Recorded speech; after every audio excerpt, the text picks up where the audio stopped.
And so we go now way, way back to that reading that we heard about 40 minutes ago or so by Izumi from the Gospel of Matthew. Proclamation of the good news, a celebration of resurrection, God's commentary on Good Friday. That commentary on Good Friday is offered with a reading of a journey that is preposterous. Mary Magdalene and Mary, mother of James, go to the tomb and an earthquake. The angel rolls back the stone and then sits down. Sits down? Why would you sit down for an announcement of this sort? Do not be afraid, they are told. After an earthquake, don't be afraid. Oh, sure. An appearance like lightning, don't be afraid. Oh, sure. Clothing as white as snow, which I don't know about you. I haven't thought about it too much. But where do the inhabitants of Jerusalem get to see snow on a regular basis? Like, isn't that a funny thing to compare the whiteness to if you live in the Eastern Mediterranean? So I had to look that up, and apparently it does snow every now and then in Israel, especially in northern Israel. I did not know that. Betty Bailey is like, dude, where have you been? Do not be afraid, the angel tells them. So they leave the tomb quickly, and with great fear and joy they run. And Jesus shows up, and we get greetings. He says, greetings. Is that all you have to say for yourself after being raised from the dead? Greetings. Then Jesus joins in the do not fear business as well. There is far too much of the divine telling people not to fear in this story for my own taste. Now, usually we stop the Easter reading at verse 10, and you can probably see why. The continuation of the story with the bribery of the soldiers is odd too. So they take the money and the story, this is where we leave it, and the story is told among the Jews to this day. Let's be honest, the story isn't told among Christians for the most part to this day. We usually cut this section out to be left with resurrection mystery rather than human conniving. Religious leaders pay off soldiers, telling them that they'll watch out for them so long as they stick to the story that discredits the disciples. But of course, this offers us a primary point for reflection. Lindsay has already suggested it. But this little episode reminds us that even as we tell the story of Easter, Good Friday is still right there. As we tell the story of Easter and how God acts in the world, humanity butts in. Good Friday comes into view once again. The episode is also revealing in what it says specifically about Matthew's gospel. This episode is not recounted in the other biblical gospels. Indeed, all of the gospels tell a differing version of these events. But Matthew's gospel is different, and it is different in part because it is the one most likely to be quoted by anti-Semites. This particular part of the story being chief among them. Not because the gospel is necessarily intended to be anti-Semitic, but because Matthew's gospel was likely written for the church in Antioch between 75 and 100. The church in Antioch was going through a huge amount of transition, beginning as a Jewish congregation that identified themselves as disciples of the way of Jesus. Then a Jewish Christian congregation that slowly became a Gentile Christian congregation. For them, it mattered who was Jewish and who was a Jewish Christian and who was a Gentile Christian. The story being told among the Jews to this day is a way of saying that they tell it, we don't necessarily. Whatever was going on in Antioch, it led to the coining of the term Christian. There before any other place. There, more than any other place, the distinction between the groups of people mattered. And it is only there where you would get a line like, and the story is told among the Jews to this day. This is my 12th Easter sermon. When I consider what I have said over the years, I notice that, of course, my emphasis has shifted over time, as you would expect. And the things that interested me in the past don't hold as much weight now. In fact, there are elements of telling this story that, frankly, I just don't care about anymore. Chief among them is this. Is this story concrete history? Matthew's gospel, telling the story in Antioch, has an eye on Mark's gospel and an eye on other sources and an eye on the history between the time of Jesus' death around the year 30 and the time that this story is compiled and edited between the years 75 and 100.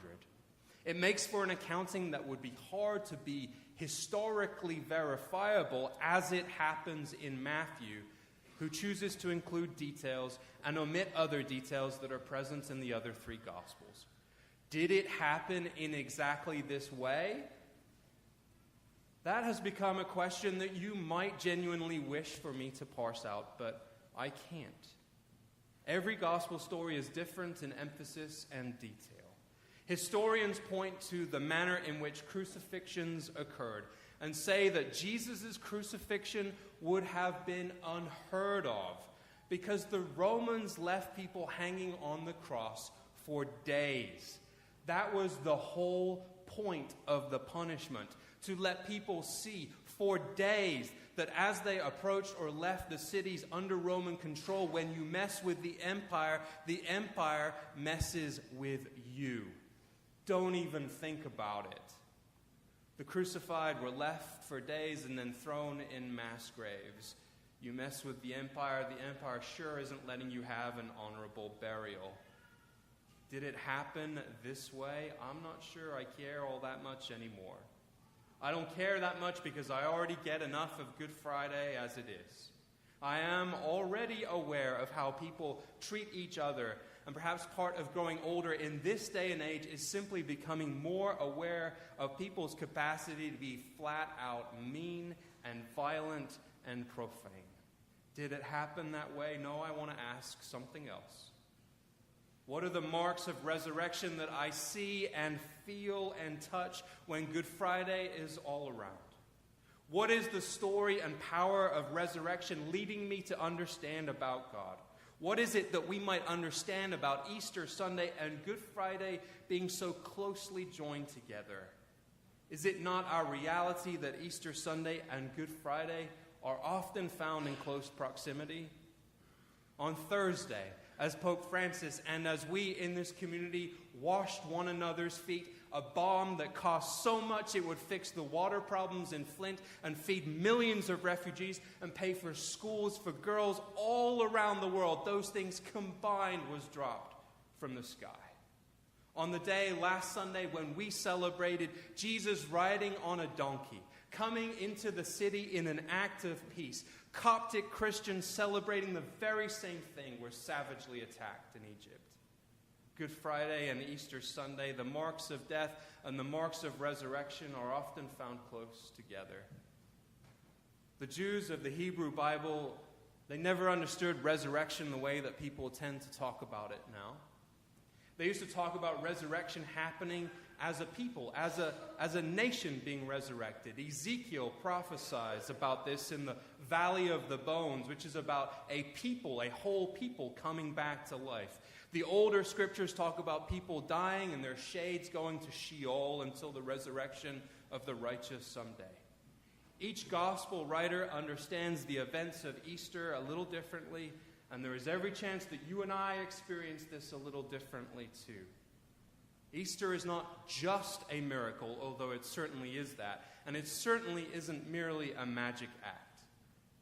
We don't need it to be a magic act because we can find magic, we can find illusions these days by going to YouTube. There you'll find some pretty interesting stuff. But Easter isn't magic, but it is both our testimony and God's commentary on the temptation to see that Jesus was abandoned on the cross. The Good Friday is the last word. It may be, in fact, that Easter didn't happen. It happens again and again. Good Friday came to my wife's family recently. My wife's cousin was told that she would die soon. She lay at University Hospital in Newark with no hope, no reason for anyone else to hope, as her body gave up on her. She needed a new liver. And nobody was willing to take a risk on her for all the reasons that people don't want to take a risk on a young person in need of a new liver. Would you take that risk? Would I? It was the end. University had no place to send her, no place that would take her. Until a Dr. Fong at university called someone up at NYU. I've got no place for her. Time has run out on her. Can you help? They admitted her, and then they told her family that it was likely that she would die over there in Manhattan. It is just harder to understand the joy and the fear of the Marys if you think you know how the story ends. If you're entirely convinced in every circumstance that there's always going to be a new path, there'll always be a resurrection, that things will always work out. Congratulations to you for your general disposition. That is wonderful, but that is not my reality. I know that it is too late to change some things. Good Friday does crash in. And so review teams and ethics panels debated with each other, and a social worker told my wife's family that she had personally voted against my wife's cousin from receiving a new organ. The end. And then they found a donor. And sometimes the rock of your grief is rolled away, and it can feel like it is just too much to handle. What do you do with the news that someone who may not have even, quote, deserved another chance has received one? What do you do when the story of the lost coin, as Jesus tells it in the Gospels, comes to life? Come rejoice with me, the woman seeking her coin shouts, for I have found the one that was lost to me. We had mourned this cousin as the Marys mourned for Jesus. The joy of new life is surreal and preposterous and mind-blowing. The text tells us that the Marys are filled with fear and with great joy. Easter didn't happen. My friends, it happens again and again. My friend Stuart Bosch, who is from South Africa but recently moved to Australia, after seeing no end of Good Fridays and Easter Sundays, after moving intentionally to a black township at the end of apartheid to stand with and work with people oppressed for generations, Stuart Bosch sends his Easter Sunday greetings to Union Congregational Church as he and his family and his congregation have already greeted the new day and celebrated Easter in Bundaberg, Queensland this morning.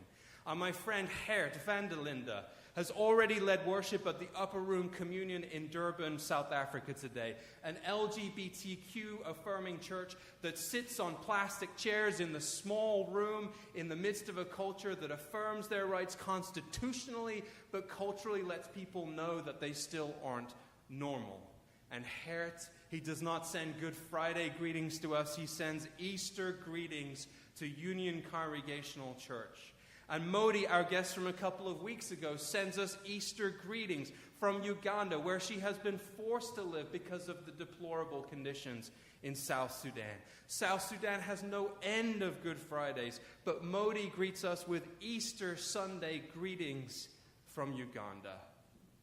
Polly and Melissa are heading to Sicily to learn the micro-narratives of resurrection of Easter Sunday amidst a world hell-bent on Good Friday. Easter didn't happen. It happens again and again.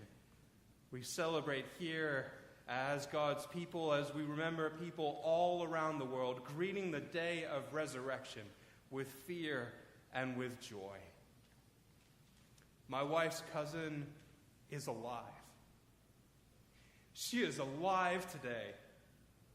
And for that reason, among many others, I say, Easter didn't happen. It happens again and again. God, may you hear our grateful and unashamed alleluias. Peace be with you.